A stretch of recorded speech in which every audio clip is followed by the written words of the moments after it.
અને હા સાચું કહેજો, હવે આ લગ્ન કરીએ છીએ તો કોઈ બેન દીકરી સોનું પહેરે છે? હવે નથી પહેરતા તો હું કામ હેરાન કરો? પૌણી જાવ નહીં. પછી કે અમારે 8 તોલા જોઈને, ઓલા 8 તોલા ભેગા કરવામાં ઓલા બિચારો હવાર હાંજ બિચારો તૂટી જાય હો. એટલે હવે સોના કરતા માણસનું મહત્વ વધારે રાખજો.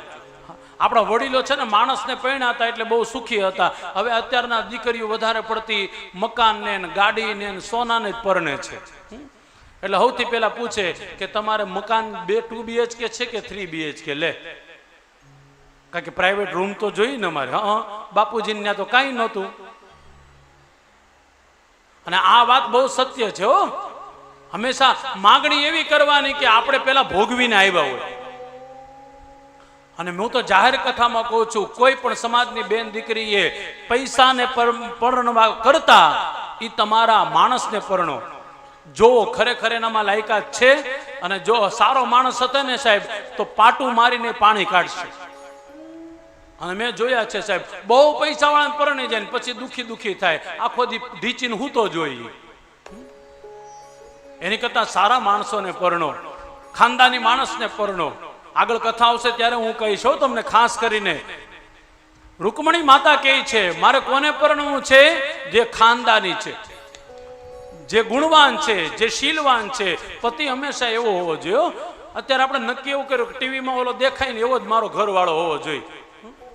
હવે ટીવીમાં દેખાય કોઈનો થયો નથી અને કોઈનો થવાનોય નથી. આજે કોકનો ભાઈ બહેનો, કાલે કોકનો ઘરવાળો, પરમદીનો બાપોય બની જાય પાછો. નક્કી થોડું છે કાંઈ? ટીવી જોઈને નક્કી નહીં કરતા હો. ભગવાને જે સારું પાત્ર આપ્યું છે ટાણાહાર લગ્ન કરવા. અને હું તો ખાસ કહું છું, દુનિયામાં તમામ દીકરીઓએ લગ્ન કોની હારે કરાય? તો કે વ્યસની ન હોય ને એની હારે લગ્ન કરાય. પાડો તાળી, વાંધો નહીં. એટલા બધા સંકુચિત થઈ જાઓ. આ મલાડમાં આટલી આશા નહોતી હો કે તાળી નહીં પાડો તમે, કે ગરમી હારી પડ થઈ જાય છે.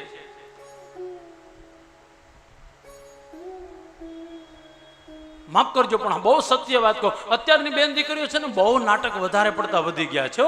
અને આ એટલા માટે કહું છું કે સમાજમાં ઘરે ઘરે અમને સાંભળવા મળે છે કે શાસ્ત્રીજી અમારે ત્યાં એક દીકરી આવી હતી, માગણી એટલી બધી કરી, પછી અમારે હાથ જોડવા પડ્યા કે તમારી ડિમાન્ડ અમારાથી પૂરી થાય એમ નથી.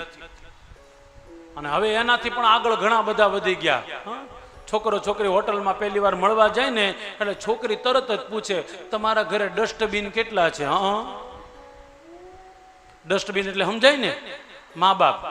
તો તારા મા બાપને કોક ડસ્ટબિન કહે તો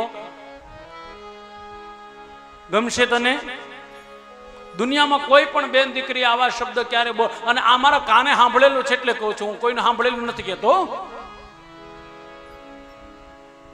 શાસ્ત્ર તમને ને મને કહે છે કેવી રીતના જીવવું જોઈએ, કેવી માગણી કરવી જોઈએ સાહેબ.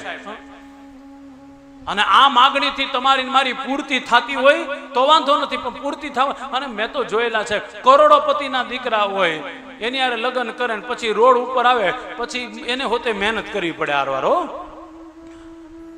પરિણામે પછી દુખી થાય.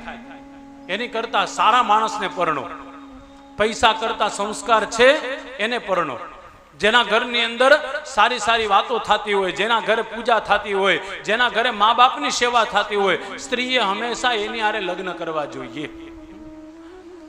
શાસ્ત્ર તમને મને આવી બધી ઘણી બધી વાત કરે. હા, અહીંયા તો હજી બહુ જોવા નથી મળતું, પણ એકવાર સુરતમાં ગયો તો મને ખાસ જોવા મળ્યું. અને આ કોને ખબર બીમારી ન્યા થઈ ગઈ. બોલો, મા બાપ પેલા દીકરીના મા બાપ પૂછે કે તમારે કેટલા વીઘા જમીન છે? તો પછી ઓલા મા બાપે આને પૂછો તમારે કેટલી છે? તો ઓલા કે અમારે તો કઈ નથી. તમારે છે નહીં અને અમારી પાસે આશા છે તમને. અને બીજું અમારે 10 વીઘા છે, હું તમારી છોકરી ત્યાં વાહિંદુ કરવા જાહે?